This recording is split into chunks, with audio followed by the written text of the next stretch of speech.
இங்கே கூட்டணி அமைக்கிறோம், தேர்தலை சந்திப்போம் என்று ஒரு பக்கம் தமிழ்நாட்டு மக்களுக்காக பேசுவது, இன்னொரு பக்கம் தமிழ்நாட்டு வரலாறை இருட்டடிப்பு செய்வதும், தமிழ்நாட்டு வரலாறை மங்கடிக்கும் அந்த வேளையில் ஓட்டையெல்லாம் விழாது, இது எஃகு கோட்டை மாதிரி உள்ள கூட்டணி, இந்த தலைமுறைக்கு மட்டுமல்ல அடுத்த தலைமுறைக்கான கூட்டணி. ஆகவே எந்த ஓட்டையும் விழாது, உறுதியான கூட்டணியா இருக்கு. இன்றைக்கு தலைவர் ராகுல் காந்தியுடைய பிறந்த நாள். எந்தவித ஆடம்பரமும் இல்லாமல், ஈவன் கேக் வெட்டும் நிகழ்ச்சியை கூட தவிர்த்து விட்டு காளிகம்பாள் கோவில், சாந்தோம் தேவாலயம், சென்னை அண்ணா சாலையில் உள்ள தர்கா வழிபாடுகள் நடத்தி இங்கே நம்முடைய காங்கிரஸ் பேரியக்கத்தின் பொறுப்பாளர்கள் நலத்திட்ட உதவிகள், தையல் இயந்திரம், துணிமணிகள் அனைத்தையும் வழங்கினார்கள். இது ஒரு முத்தாய்ப்பாக இவர்தான் ராகுல் காந்தி என்ற ஒரு ஆவணப்படத்தை வழக்கறிஞர் கிசு குமார் அவர்கள் ஏற்பாட்டில் இன்று வெளியிடப்பட்டிருக்கிறது. தொடர்ந்து நிகழ்ச்சிகள் நடக்கவிருக்கின்றன. இந்த தேசத்தின் முகமாகவும் குரலாகவும் இருக்கின்ற ஒரு தலைவருடைய பிறந்த நாள் இன்றைக்கு தேசமே கொண்டாடி கொண்டிருக்கிறது. அந்த வகையில் தமிழ்நாடு காங்கிரஸ் கமிட்டியின் சார்பாக இந்த விழாவை நாங்கள் எல்லாம் மகிழ்ச்சியோடு எடுத்துக்கொண்டிருக்கிறோம். ரைட், வேற எதாவது கேட்குறீங்களா?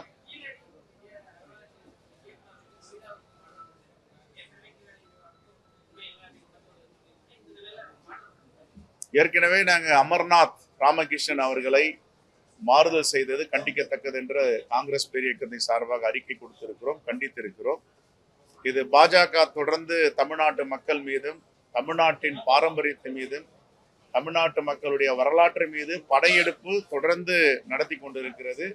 இங்கே கூட்டணி அமைக்கிறோம், தேர்தலை சந்திப்போம் என்று ஒரு பக்கம் தமிழ்நாட்டு மக்களுக்காக பேசுவது, இன்னொரு பக்கம் தமிழ்நாட்டு வரலாறை இருட்டடிப்பு செய்வதும், தமிழ்நாட்டு வரலாறை மங்கடிக்கும் அந்த வேளையில் பாஜகவும் RSSம் ஈடுபட்டு இருக்கிறது. அந்த அடிப்படையில் தான் அமர்நாத் ராமகிருஷ்ணன் எழுதிய அந்த ரிப்போர்ட், அதை மாற்றி எழுதி தரும்படி ஒன்றிய அரசு அவரை நிரூபித்தது.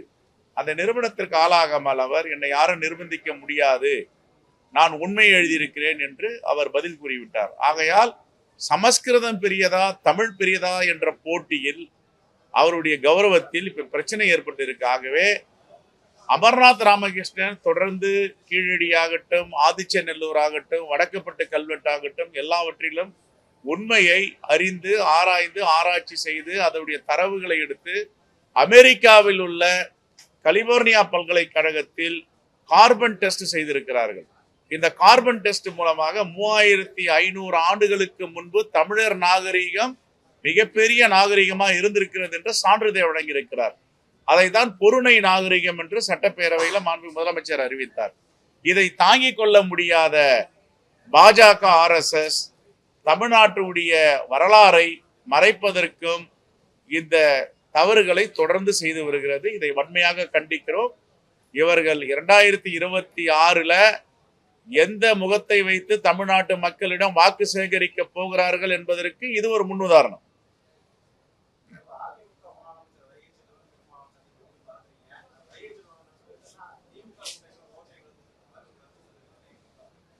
ஓட்டையெல்லாம் விழாது, இது எஃகு கோட்டை மாதிரி உள்ள கூட்டணி. இந்த தலைமுறைக்கு மட்டுமல்ல அடுத்த தலைமுறைக்கான கூட்டணி. ஆகவே எந்த ஓட்டையும் விழாது, உறுதியான கூட்டணியா இருக்குது.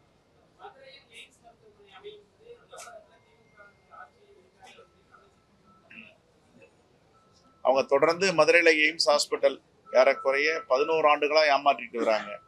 இது எப்பொழுது அடிக்கல் நாட்டப்பட்டது, எப்பொழுது நிதி ஒதுக்கப்பட்டது?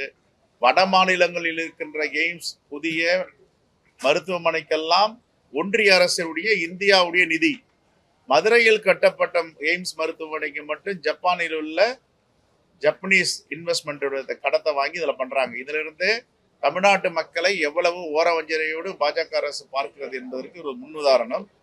ஆனால் ஒன்று மட்டும் சொல்லுகிறோம், எய்ம்ஸ் வருவதற்கு முன்பாக பெருந்தலைவர் காமராஜர் காலத்திலே நம்முடைய தமிழ்நாட்டிற்கு மருத்துவ கட்டமைப்பை வலிமையான கட்டமைப்பாக உருவாக்கி இருக்கிறார்கள். இன்னைக்கு போயிட்டு பாருங்க, ராஜீவ்காந்தி பொது மருத்துவமனை, மெட்ராஸ் மெடிக்கல் காலேஜ் யாரு கட்டினது? கீழ்பாக் மெடிக்கல் காலேஜ் யாரு கட்டினது? ராயப்பட்டா மருத்துவமனை யாரு கட்டினது? இன்னைக்கு இந்தியாவிலே இல்லாத ஒரு வலிமையான கட்டமைப்பை பெருந்தலைவர் காமராஜர் உருவாக்கி விட்டு சென்றிருக்கிறார். இது வந்து இப்ப வந்துலாம் வந்து பாஜகவோ வேற யாரும் செய்யல இது. ரைட்.